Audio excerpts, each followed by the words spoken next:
Hanap mo ba ay good vibes mula sa mga storyang hatid ay good news? Sagot ka namin! Ang programang walang ibang dala kundi magagandang kwento at balita mula sa mga storyang kapupulutan ng inspirasyon, pag-asa at tagumpay hanggang sa makabuluhang pagbabago sa lipunan. Siguradong good vibes yan! Dito lang sa programang magbibigay ng mga balitang mas maganda pa sa good news. Ang The Better News. Mapapanood mula Lunes hanggang Biyernes, 1 p.m. sa DZRH TV. Panibagong araw na naman para sa mga balitang hatid ay good vibes. Kung malungkot ka, sagot na namin ang mga balitang tiyak na magpapa-feel better sa'yo. Dito, bawal muna ang nega dahil live naming ihahatid ang positive news sa DZRH TV Facebook, YouTube at DZRH News website. Ako si Rovic Manuel, ang tagapaghatid ng mga balitang mas maganda pa sa good news. Ito ang The Better News. Sama-sama tayo, Pilipino.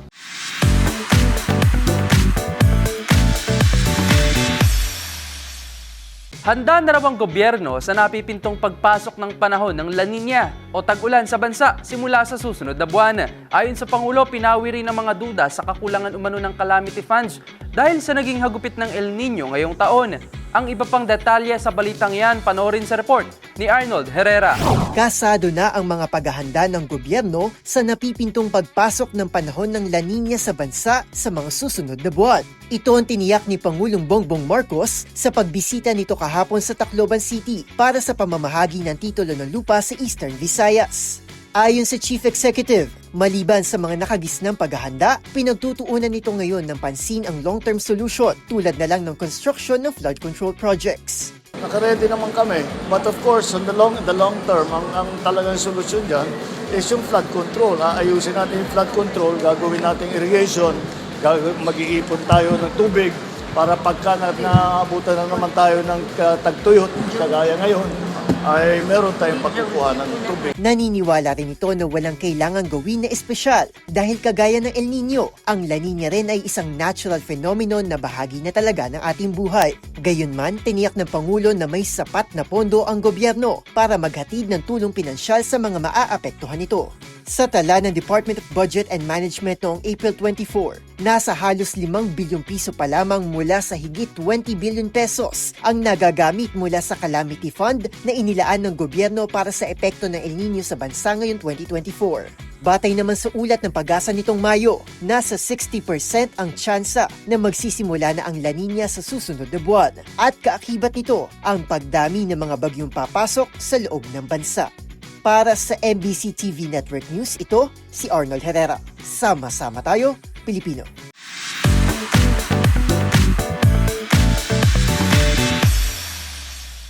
Samantala, isinusulong naman ni Pangulong Bongbong Marcos ang partnership sa iba't ibang sektor sa Indo-Pacific Business Forum na kasalukuyang ginaganap dito sa Pilipinas.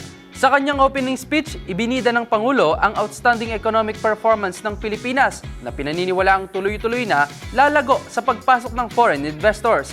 Ang iba pang detalye alamin sa report ni Let Narciso. Ginaganap ngayon sa Pilipinas ang 2024 Indo-Pacific Business Forum kung saan katuwang ng bansa bilang host ang Estados Unidos. Tinayang aabot sa 500 Chief Executive Officers, project developers, mga opisyal ng gobyerno at financing sources mula sa Indo-Pacific region ang nagtitipon sa event na ito. Nakasentro ang paksa ng mga talakayan sa forum ngayong taon sa clean energy, digital transformation, supply chain resiliency, transportation infrastructure at mga bagong teknolohiya. Sa kanyang talumpati sa opening ng IPBF sa Shangri-La The Fort sa BGC Taguig, muling isinulong ng Pangulo ang partnership sa iba't ibang sektor para sa layuning mas mapalakas ang ekonomiya at mabigyan ng maraming oportunidad ang mga Pilipino. Ibinida ng Pangulo ang magagandang nangyayari sa ekonomiya ng Pilipinas, kabilang ang 5.5% GDP growth na anyay nalampasan na ang mga nangungunang ekonomiya sa Asia. Kaya naman para magtuloy-tuloy ito, muling inimbitahan ni PBBM ang mga investor na mamuhunan sa Pilipinas kasabay ang pagtiyak na gagawing madali ang pagnenegosyo sa bansa. I am confident to be able to say that the Philippines stands at a pivotal moment in its economic journey. We remain at the forefront of ensuring collaboration innovation, and a shared vision for a prosperous Indo-Pacific region. Together we can unlock unprecedented opportunities for growth and for development. So we invite you to join us in this exciting journey, and together let us make it happen in the Philippines. Para sa MBC TV Network News, ito si Let Narciso. Sama-sama tayo, Pilipino.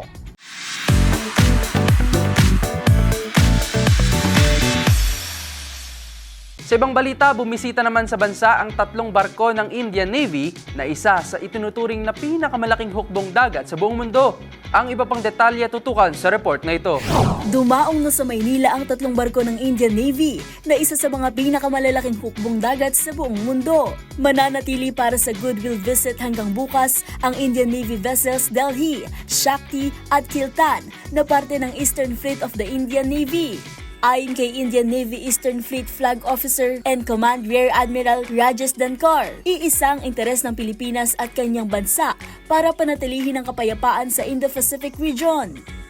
Tiniyak din ni Dankar na ang kahandaan ng 2 hukbo na sumalang sa Maritime Partnership Exercises anumang oras na magkaroon ng pagkakataon.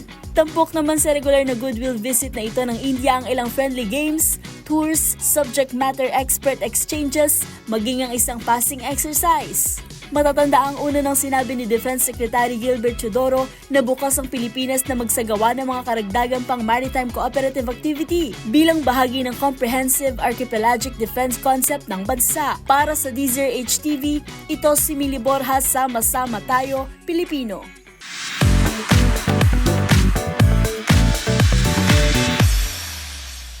Pumasa naman sa screening ng Commission on Elections o COMELEC ang unang 20 units ng automated counting machines ng South Korean firm na Miro Systems. Ang mga detalye tutukan sa report ni Rose Babiera. Pasado na sa screening ng Commission on Election ang first 20 units ng automated counting machines ng South Korean firm na Miro Systems. Ayon sa poll body, dumaan ito sa kinakailangang Hardware Acceptance Test o HAT sa kanilang warehouse sa Santa Rosa, Laguna. Sa pagsasagawa ng test, ang bawat ACM ay idaraan sa iba't ibang diagnostics para matiyak na gumagana ang lahat ng bahagi nito batay sa specifications ng COMELEC tulad ng sensor, touchscreen, scanner, printer at iba pa.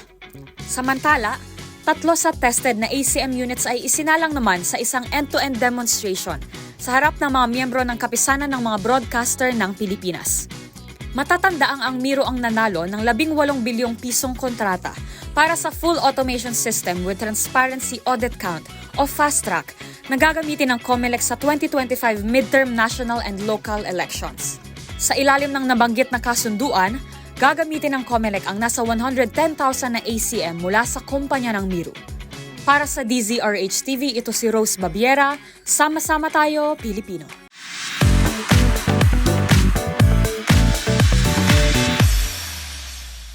Muling naghandog ang Philippine Charity Sweepstakes Office o PCSO ng mga Patient Transport Vehicle o PTVs. Layo nito na mailapit ang mga pinabuting serbisyo publiko para sa mga mamamayan. Ang mga detalye tutukan sa report ni Mili Borja. Muling namahagi ang Philippine Charity Sweepstakes Office ng mga Patient Transport Vehicle of PTVs. 16 na ang benepisyaryo nito, kung saan 14 ay local government units, isang provincial hospital at ang isa'y 1st Scout Ranger Regiment, Philippine Army Camp Texon, San Miguel, Bulacan. Simula Enero ngayong taon, nakapamigay na ang PCSO ng 83 kabuuang PTV units, alinsunod sa direktiba ni Pangulong Bongbong Marcos na ilapit sa mamamayan ang mas pinabuting serbisyong publiko. Target ng ahensyang makapamahagi ng 379 PTV units ngayong taon upang mapahusay ang mga serbisyong pangkalusugan sa bansa. Para sa DZRH TV, ito si Mili Borjas, Sama-sama Tayo, Pilipino.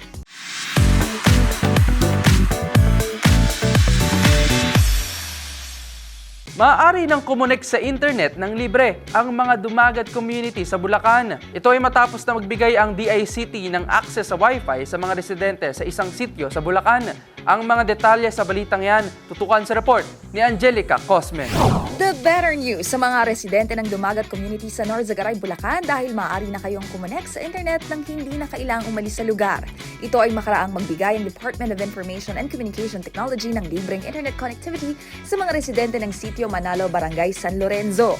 Ayon kay DICT Provincial Chief Mario Antonio Ayaay, ang libreng internet access na ipinagkaloob sa mga ito ay bahagi ng programa ng pamahalaan na libreng Wi-Fi sa lahat na naglalayong bigyan ng pagkakataon ng mga katutubo na pasukin ang digital world. Pero maliban pa riyan, isa rin anya itong hakbang para magbukas ng mas malawak na oportunidad pagdating sa kanilang edukasyon, healthcare at economic growth. At yan ang The Better News. Ito si Angelica Cosme. Sama-sama tayo, Pilipino.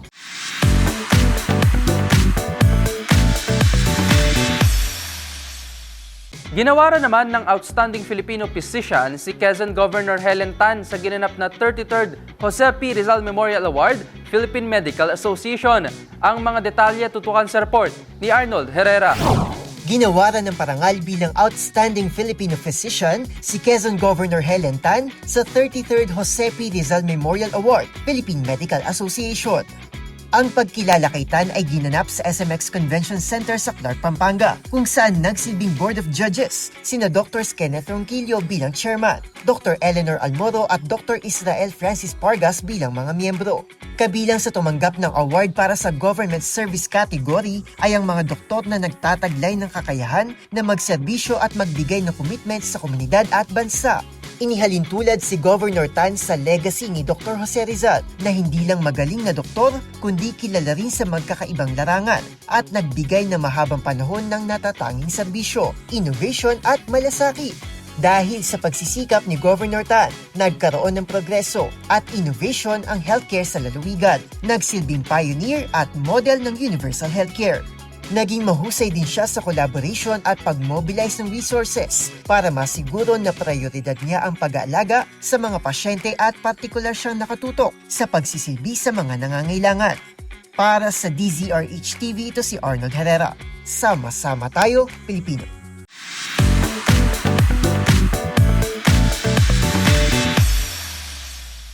Sa mundo naman ng sports, good news! Dahil hindi lang sa mga volleyball fans, kundi maging sa mga pro player aspirant.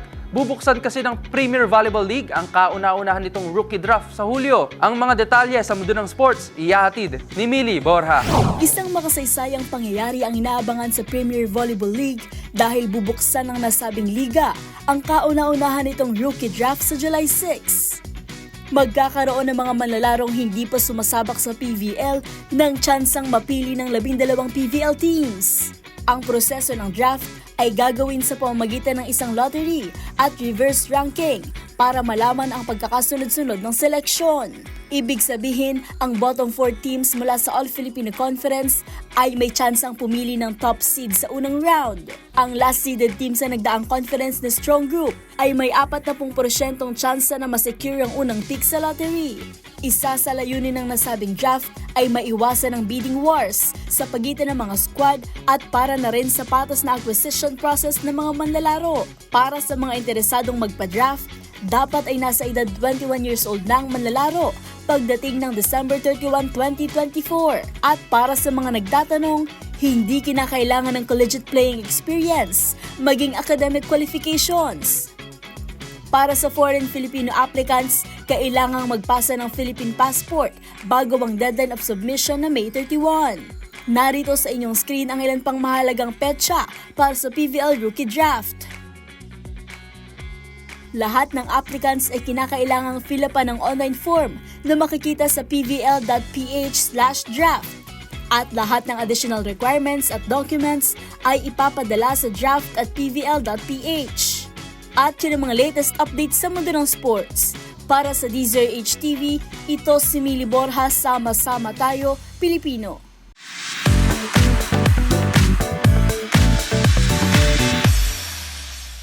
At the better news naman tayo sa mundo ng showbiz. Michelle D. itinalaga bilang bagong ambassador ng Philippine Red Cross. Ang mga detalye sa mundo ng showbiz, iyahatid ng ating showbiz angel. Panibagong titulo na naman ang hawak ni Miss Universe Philippines 2023 Michelle Marquez D. Ang actress beauty queen itinalaga bilang bagong ambassador ng Philippine Red Cross. Labis naman ang pasalamat ni MMD sa tiwalang ipinagkaloob sa kanya ng naturang humanitarian organization at isaan niyang karangalan na maging bahagi nito. Siyempre, present sa naturang signing ceremony ang chairman at chief executive officer ng Red Cross si Richard Gordon. Magunita na noong nakaraang taon, itinalaga rin si Michelle bilang tourism ambassador ng DOT. Goodwill ambassador din ito ng Autism Philippines na kanyang itinuturing bilang lifelong advocacy. At last May 13, eksaktong isang taon mula nang masungkit ni Michelle ang corona, inalala ni MMD ang kanyang Miss You journey. Para sa DZRH TV, ito po ang inyong showbiz angel Angelica Cosme. Sama-sama tayo, Pilipino.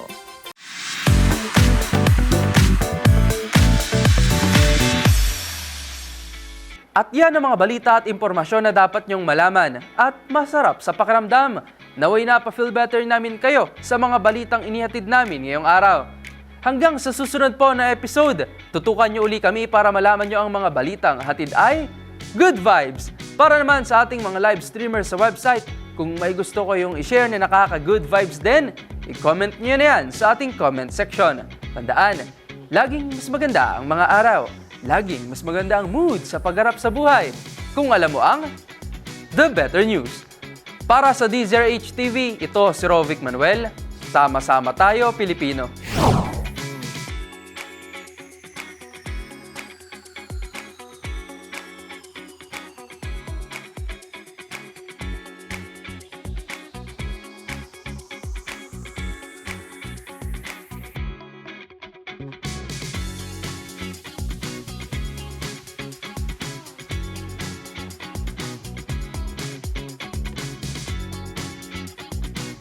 Hanap mo ba ay good vibes mula sa mga storyang hatid ay good news? Sagot ka namin! Ang programang walang ibang dala kundi magagandang kwento at balita mula sa mga storyang kapupulutan ng inspirasyon, pag-asa at tagumpay hanggang sa makabuluhang pagbabago sa lipunan. Siguradong good vibes yan! Dito lang sa programang magbibigay ng mga balitang mas maganda pa sa good news. Ang The Better News. Mapapanood mula Lunes hanggang Biyernes, 1 p.m. sa DZRH TV.